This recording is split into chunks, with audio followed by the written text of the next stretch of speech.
เห็นชายผ้าเหลืองของลูกนี่โอ้ยบ่มีแนวใดสิทอว่าซั่นเถาะบางเทื่อต้องความตื่นตันใจอิ่มใจเอิบอิ่มใจด้วยอำนาจแห่งปีติธรรมปีติธรรมเกิดขึ้นในดวงจิตของพ่อของแม่ย่ามใดว่าซั่นเถาะมันจะเป็นเหตุให้เกิดความตื่นตันใจความตื่นตันใจตัวนี้แหละมันจะเป็นเหตุเป็นปัจจัยให้น้ำตาของพ่อของแม่ไหลซึมอาจสิไหลเข้าทางในท้องอาจสิไหลออกมาทางนอก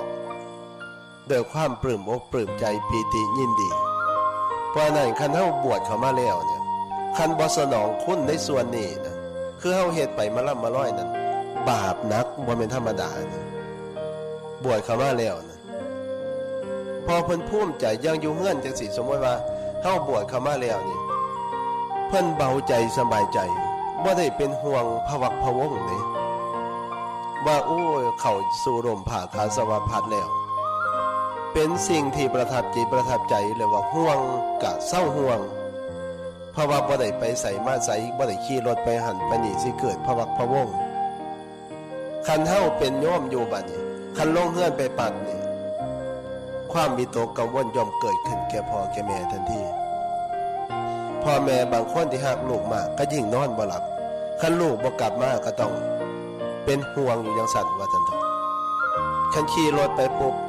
ลูกเฮาคันลูกผู้ใดบ่กินเหล้าเมายา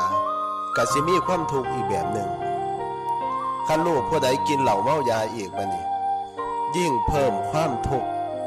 อย่างมหาศาลเกิดขึ้นในจิตใจของพ่อของแม่คันลูกผู้ใดดีๆจังซี่เพิ่นก็มีความทุกข์อีกแบบหนึ่งถึงว่าลูกสิไปคอยไปงามก็ตาม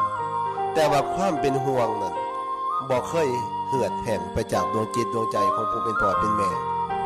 บ่เคยเหือดแห้งไปจากดวงจิตดวงใจว่าซั่นเถาะ